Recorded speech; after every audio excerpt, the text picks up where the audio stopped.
The Little Orange Plum. Hello everyone and welcome to Little Orange Plum. Today we are looking at a little subreddit called r/Bad Women's Anatomy.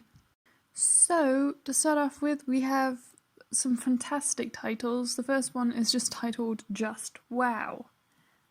I always gotta love the blurred out photo with the very vague title. It's just, it makes it fun. It makes a mystery, a journey.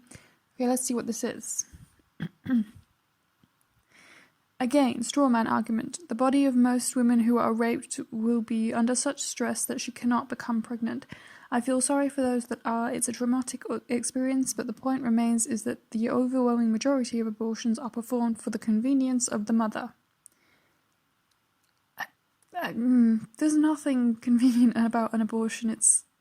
There's never a circumstance in which getting an abortion is convenient or the desired option. Yes, there are a lot of women who get put into situations where that is the most sensible or logical or best option for them.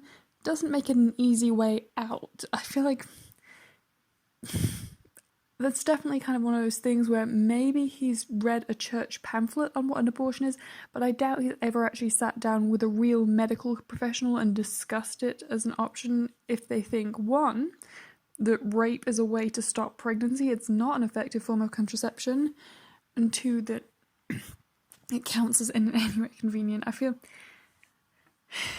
one would think that this myth that raped women can't get pregnant would die eventually, but I don't know. I feel like some people just need to go back to school and learn some basic biology. I don't feel like you should be allowed to graduate with anything vaguely resembling a high school diploma if that's your education level. And then in the comment section we have, I hate the implication as well that if you really didn't want to get pregnant through rape, you could just wouldn't. It frightens and disgusts me that people really believe these things.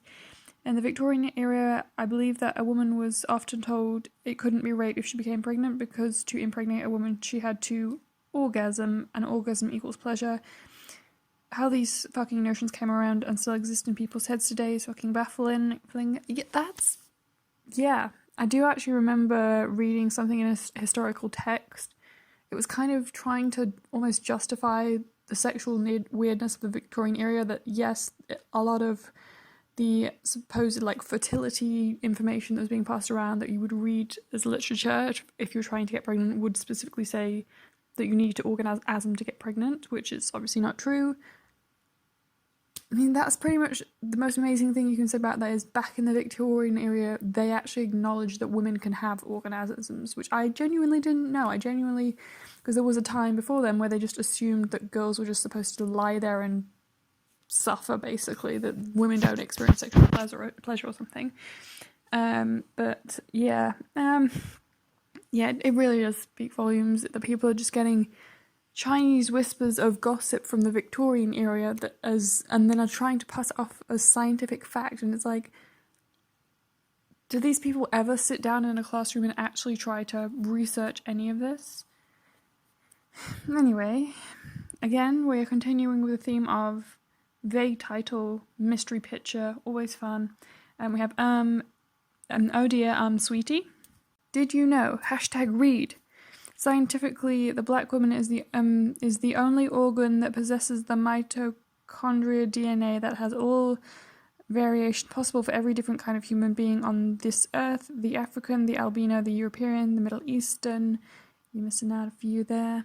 When the DNA of a black woman mutates, all other types of human beings come about. This is called the Eve gene, and it's only found in black women. Respect to every black woman. Love to my queens. Okay.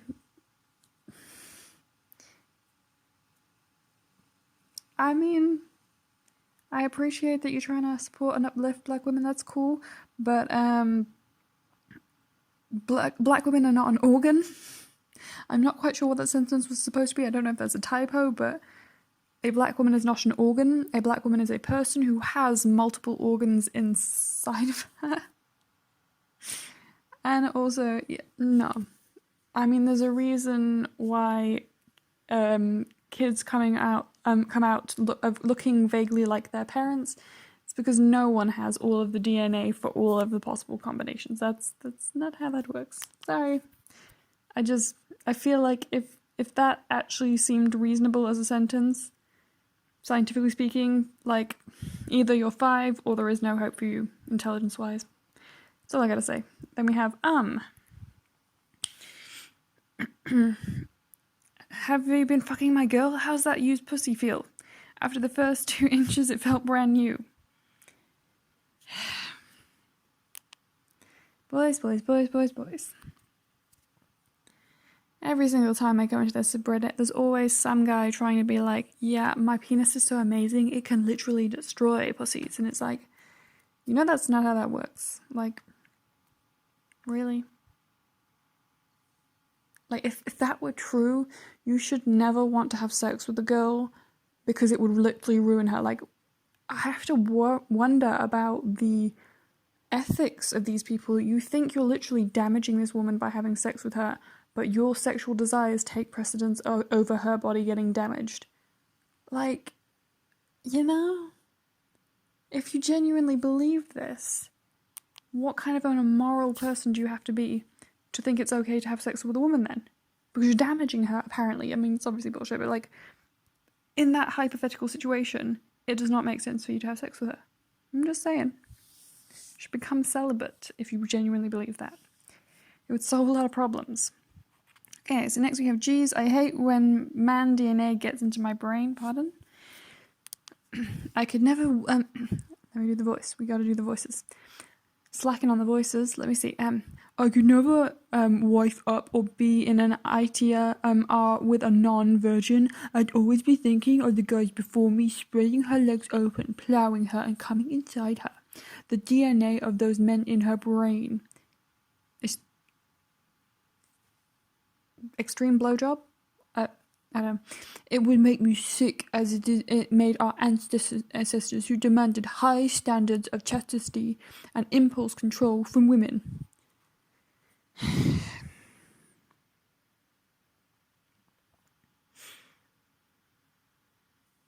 It's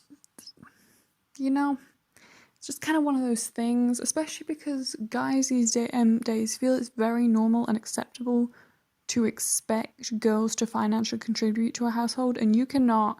It just doesn't make sense for you to expect any financial contribution from a woman who you are holding to a very different standard from yourself, and who you're basically, like, one, paternity tests exist. The only reason why chastity was ever a thing is because guys wanted an heir, a blood heir, so that it was an easy, safe way to pass down your inheritable goods.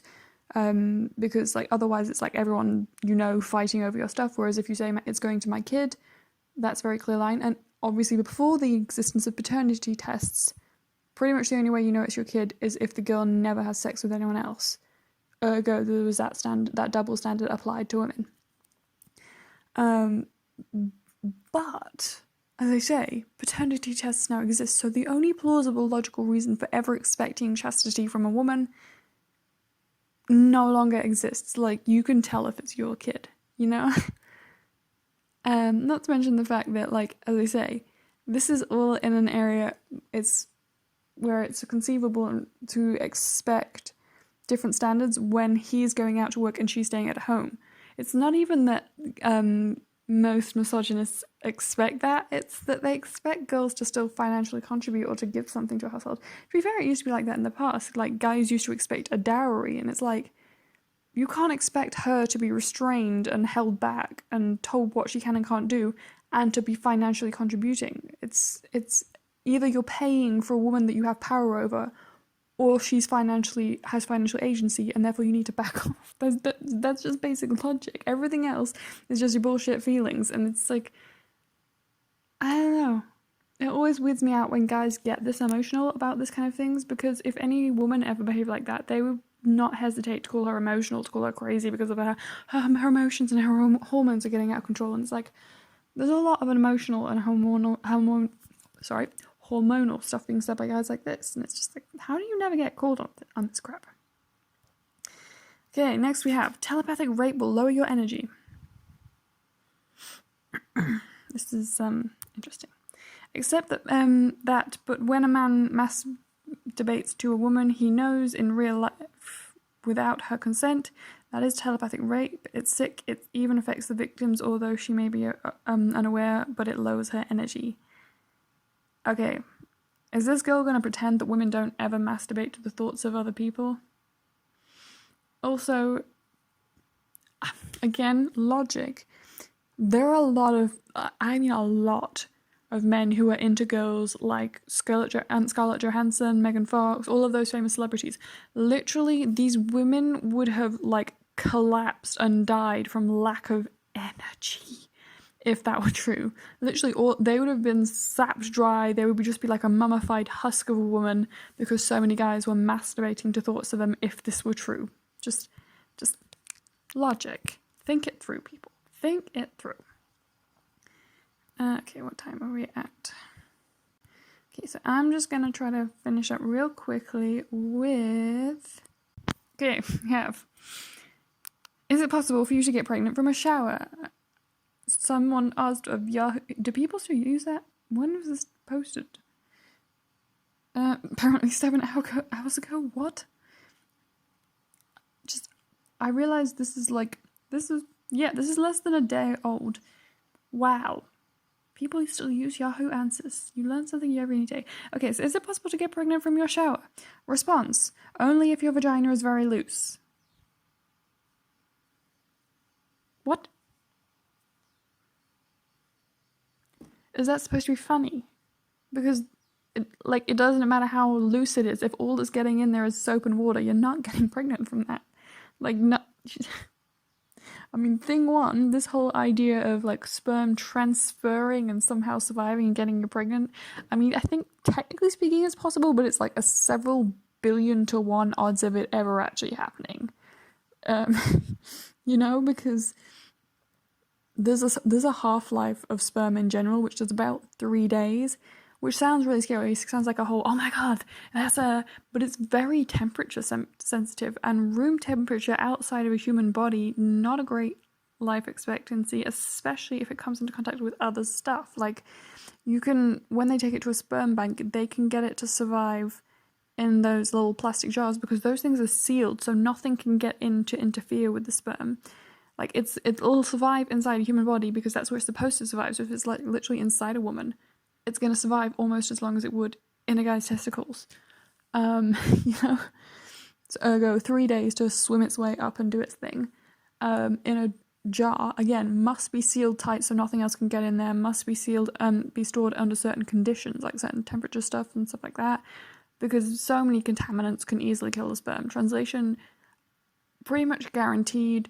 Most public bathrooms probably, even if they're not cleaned particularly well, some bleach was thrown around there and it's probably killed off 90% of the sperm within the first few hours of it being there.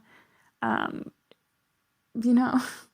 obviously, I got a question. How, because you get the whole thing with public showers and public toilets, and there's all that old wives' tale of you can sit on a public toilet and get pregnant from that.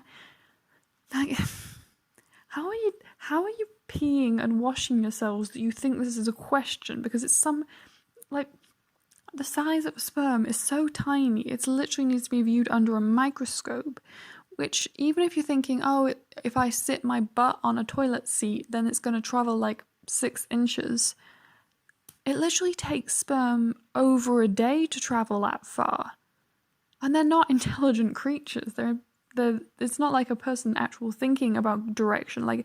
How many times have you managed to get lost trying to go on a road trip? If a human being, a whole human, with an actual functioning brain can get lost, then how do you think that a sperm who lives for 3 whole days is going to travel half its lifespan's distance just to reach the opening of your vagina from your butt to your vagina if you sat on a dirty toilet seat or something like that, and then somehow make it the rest of the way up you, which again is basically its whole lifespan?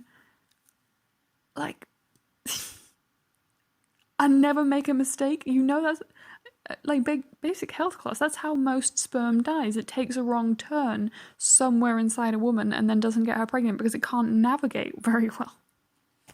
You think it's gonna somehow make it out of your shower and up there and how? Why was this asked as a question? Why did someone try to answer like that? Why did someone think that was funny? Like, I'm giving you the benefit of the doubt.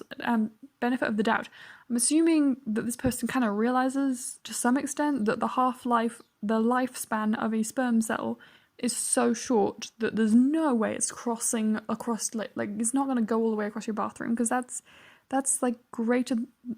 That's more ridiculous than saying a human being is gonna, over the course of their lifespan, walk across the entire circumference of the Earth, except they're never going to take a rest, they're never going to use a map, they're never going to use their phone or Google Maps, they're literally just going to walk around the entire circumference of the Earth with no navigation, never go off course, never stop to take a break, never die of hunger or thirst. Like, no, it's not going to work. Because literally, you look at your bathroom and you think, 2 to 3 steps, that's going to take you a couple seconds. But for a sperm cell, because of the size they are, it doesn't matter if some guy jizzes in your shower. That's a very big distance for sperm to cross. It's going to take days, and they only live for a couple days. This is a long-ass rant about sperm. I don't know how I got onto this. This was supposed to be short and sweet, and yet somehow I've ended up on a tangent. I said I was going to end it here, so I probably should. If you guys enjoyed this video, which involved a very long tangent about sperm, please like, comment, subscribe, all that good YouTube stuff. If you enjoy r/Bad Woman's Anatomy, I suggest you subscribe to it, and I will see you guys next time. Bye!